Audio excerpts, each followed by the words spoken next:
Animals from every corner gathered below Pride Rock, murmuring with excitement. A new heir to the royal family had been born, and the air itself hummed with energy. Rafiki moved through the crowd with gentle steps, carrying a small lion cub wrapped in tradition and future. His fur was soft, his eyes filled with a spark brighter than dawn. This was Kion, son of Simba and Nala, brother to Kiara, a cub destined for more than anyone yet understood. When Rafiki lifted him high, the animals bowed in unity, their voices rising, their hearts open.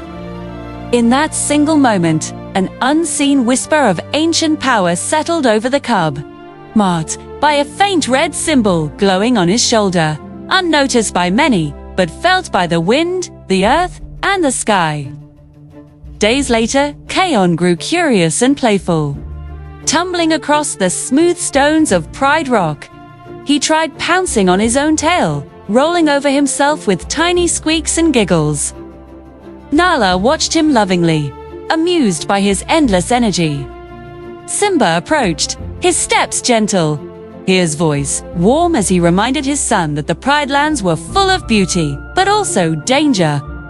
Kion looked up at his father with admiration and a budding dream of becoming brave and strong. He wanted to explore, to help, to protect, though he barely knew what that meant. One afternoon, while wandering near the edge of Pride Rock, a strange breeze brushed Kion's fur. As he looked up, he heard a mighty roar echo from the sky. Not a normal roar, but one that felt ancient, deep, filled with memory. A ghostly shape formed in the clouds, and a massive lion's face emerged, glowing with wisdom. It was Mufasa. Kion froze, eyes wide as the voice of his grandfather spoke his name with pride and warning. Mufasa told him of the roar of the elders, a sacred power passed down through chosen protectors of the Pride Lands. This power, he said, lived within Kion, but if misused, it could become destructive. Then the sky cleared, leaving Kion confused, amazed, and a little afraid. He tried roaring, but only a tiny squeak came out, disappointing him instantly. Trouble soon crept into the Pride Lands. The waterholes began drying up. Animals grew restless, and whispers of a blocked river spread across the plains. Simba gathered everyone to keep them calm, promising an investigation. Kiara asked if the land was in danger.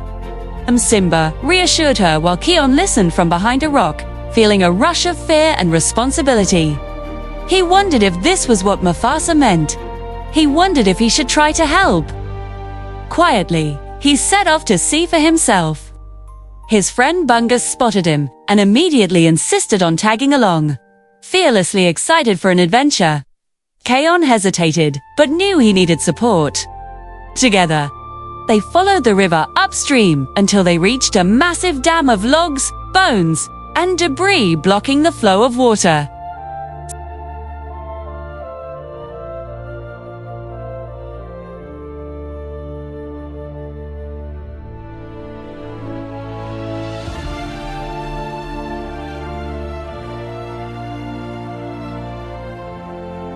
She warned them the dam wasn't the work of any hyena clan. A deeper, more dangerous force was behind it. Before she could explain more, a low growl echoed nearby. A large rogue lion emerged from the shadows, a scarred beast named Kovu. He taunted Kion, calling him weak and foolish for wandering so far from home. Kion tried using the roar, but only a soft puff of wind came out. Kovu laughed cruelly and advanced, forcing the cub to flee with Bunga and Jasiri's help. Back at safer ground, Kion felt defeated and ashamed. He had wanted to help, but instead caused more problems.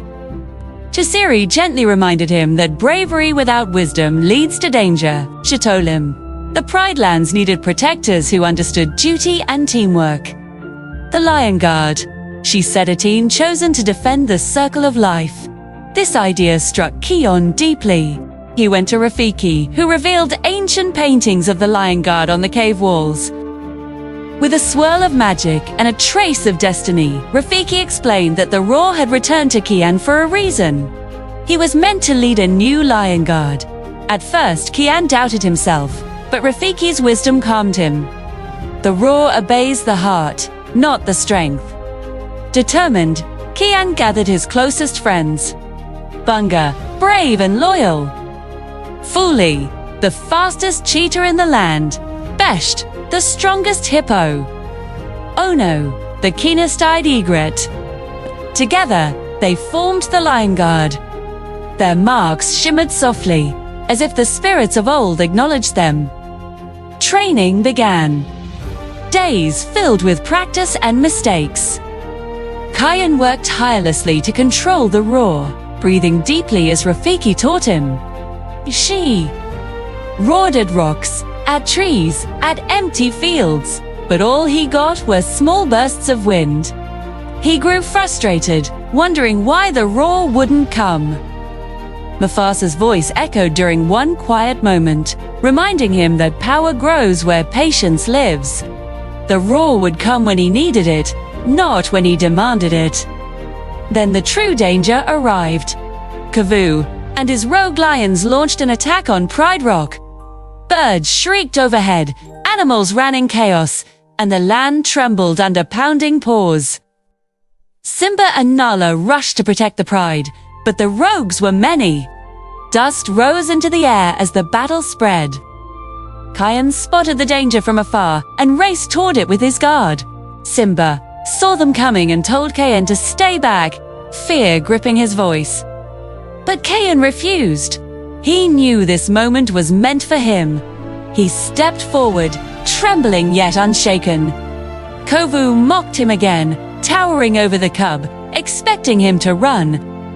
But Kion remembered everything: Mufasa's words, Rafiki's teachings, the trust of his friends, the love of his family, and the land he was born to protect. Who took a deep breath. The mark on his shoulder glowed brighter than ever. The sky darkened and the wind shifted. Ancient lions, the elders, stirred in the clouds. With a heart full of courage, Kion roared. This time, the roar exploded like thunder. A wave of power surged across the plains. Ghostly lion spirits charged forward with the wind, scattering the rogue lions and breaking their attack. The dam at the river shattered under the force of the roar, releasing water that poured back into the Pride Lands, restoring life. Kovu attempted to stand against the wind but was overwhelmed. When the roar calmed, he lay defeated but alive. Koen approached him with steady steps and ordered him to leave and never return. There was strength in his voice, strength born from responsibility, not anger. There, the Pride Lands cheered. Animals gathered, lifting their voices in joy and relief. Kiara ran to Kion and embraced him. Simba walked forward slowly, pride reflecting in his eyes. He placed a paw on Kion's shoulder and told him that today, he had become a true protector of the Pride Lands. As the sun set, Kion stood on Pride Rock with his lion guard beside him. Nala praised him softly. His friends filled the air with laughter and excitement. High above, a warm glow appeared in the clouds. Mufasa's voice echoed gently, filled with pride and hope. He encouraged Kion to lead with courage, compassion, and heart. Kion lifted his head and roared into the evening sky, this time calm, confident, and full of purpose. The Pride Lands roared back in unity, echoing his strength. So began the rise of Kion, the brave cub who saved the Pride Lands. Not because he was the strongest or fiercest, but because his heart was pure, his courage unshaken, and his love for his home greater than fear.